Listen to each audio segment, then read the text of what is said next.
attendez, les mecs morts, merde, putain. Oui, il va doucement, me stresse pas. J'ai du mal à comprendre.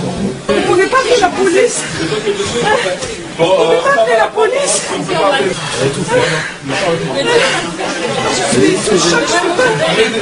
Allô, Ali, Canada descend avec Ali. T'es où là? Ils ont frappé fort, mon ami. En criant Israël vaincra, en démolissant les livres, en nous matraquant, à coups de casque, à coups de bâton. Israël vaincra, Israël vaincra. Qu'est-ce qui vous dit que c'était des gens du État? C'était tellement explicite le mot d'ordre et les slogans, quoi. Avec des bras tendus, quasiment des bras tendus.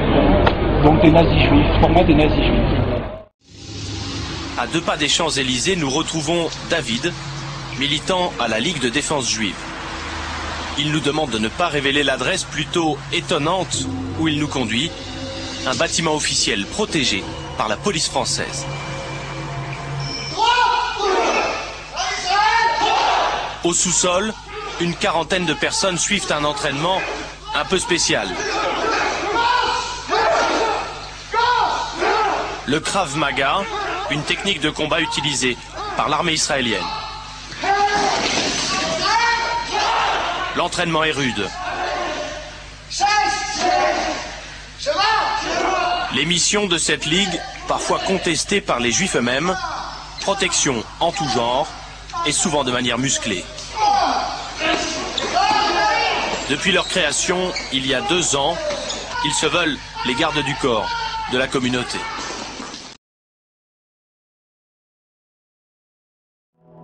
La LDJ ne fait pas que s'entraîner face à l'antisémitisme. Elle défend une vision très fermée de l'identité juive. Sur son site américain, l'organisation dit combattre l'athéisme et refuse les mariages mixtes avec des non-juifs. La triste réalité est que l'assimilation et les mariages mixtes ont plus détruit l'âme juive que la plupart des persécutions et génocides dont notre peuple a souffert depuis la nuit des temps. Il n'y a pas qu'aux États-Unis que la LDJ inquiète. Elle est interdite en Israël, où la Knesset peut dissoudre des mouvements incitant à la haine raciste. Or, il n'est pas rare que le sigle de la Ligue se retrouve au bas de tags incitant au meurtre des Arabes. Comme ici sur les murs d'un quartier d'Hébron.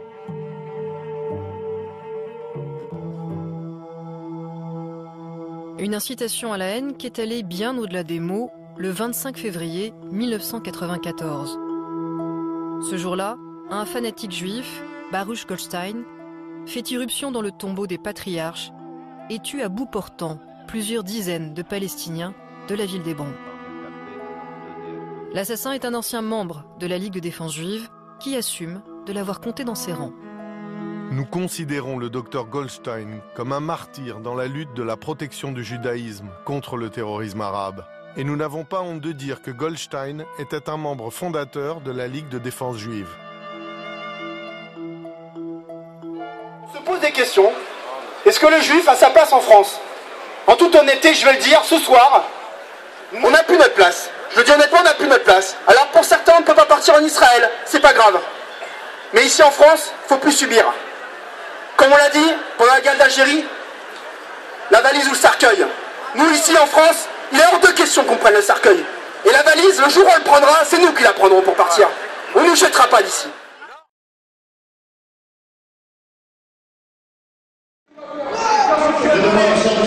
Je fais partie de la Ligue de défense juive et j'aimerais dire 5 minutes.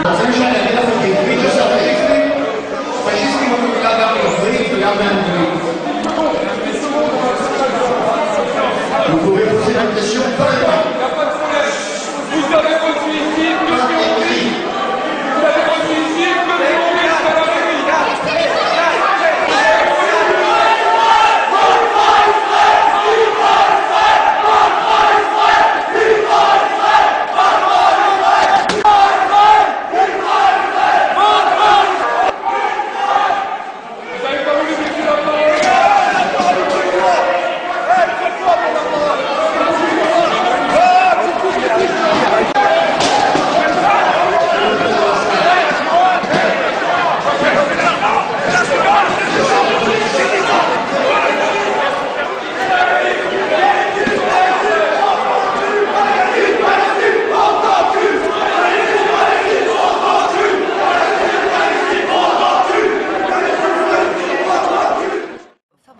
votre avis, pourquoi la LDJ est si énervée par ce que vous représentez?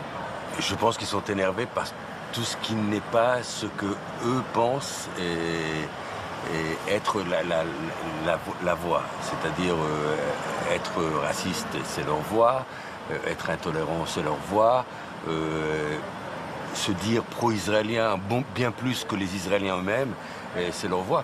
Je pense que le fait d'avoir accepté un passeport palestinien et de militer pour la paix depuis toujours les dérange.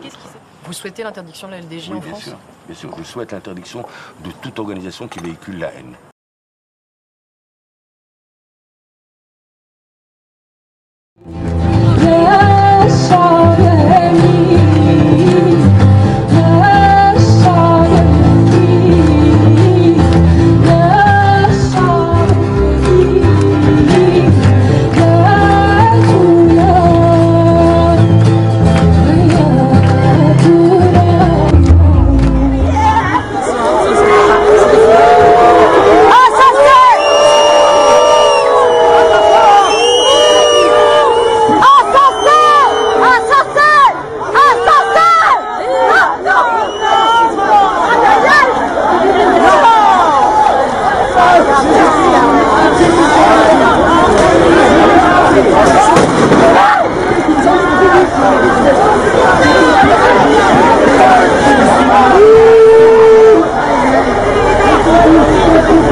Rien.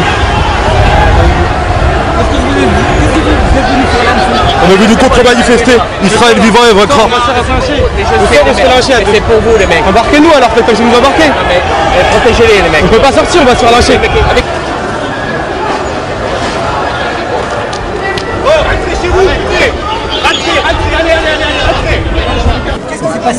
Ils nous ont attaqués. Ils sont venus avec le drapeau israélien, ils nous ont provoqués, ils nous ont attaqués. Donc voilà, on a réussi à les repousser. Voilà, on ne sait pas si la police les a arrêtés, ils vont juste les repousser et les lâcher un peu plus loin comme à leur habitude. Ils viennent par la provocation pour casser et ainsi de suite.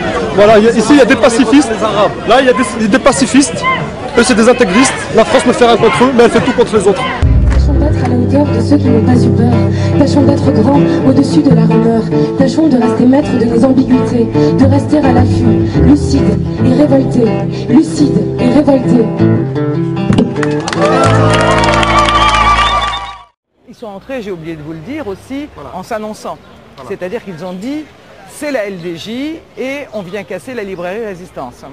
Ils ont dit LDJ, ils n'ont pas dit Ligue de défense juive, ils ont dit LDJ, mais il y a une semaine, 10 jours, on a eu une étoile de David dessinée sur le rideau en fer et c'était signé LDJ. J'ai eu très peur. J'ai eu peur parce que, comme une première fois il y a eu une agression avec des gaz lacrymogènes, j'ai cru que c'est ce qui nous attendait, quoi. Donc je suis rentrée dans la librairie, je me suis dit là, on va se faire gazer et qu'est-ce qui va se passer, quoi. D'abord, c'est pas la première fois qu'ils s'attaquent à la librairie. Comme je vous dis, ils ont cassé des vitres, ils ont tagué. Nous aussi, je veux dire, on a reçu déjà des lettres de menaces. Alors la première agression, elle a eu lieu en 2006. On avait organisé une conférence avec 2 pacifistes israéliens, Tania Reinhardt, mais ils n'étaient pas rentrés. Ils avaient juste mis des gaz lacrymogènes à l'entrée, cassé la vitrine et mis des gaz sur des personnes qui étaient devant la porte. On a déposé une plainte déjà pour la première agression, pour les tags sur le rideau, mais rien n'a jamais abouti.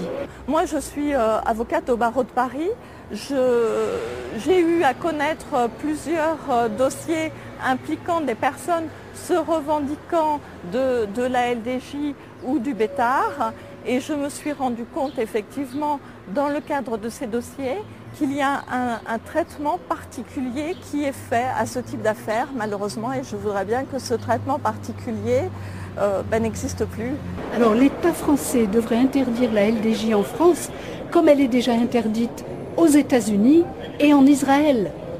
C'est un comble qu'en France, ce groupe facho ne soit pas interdit. Je ne comprends pas.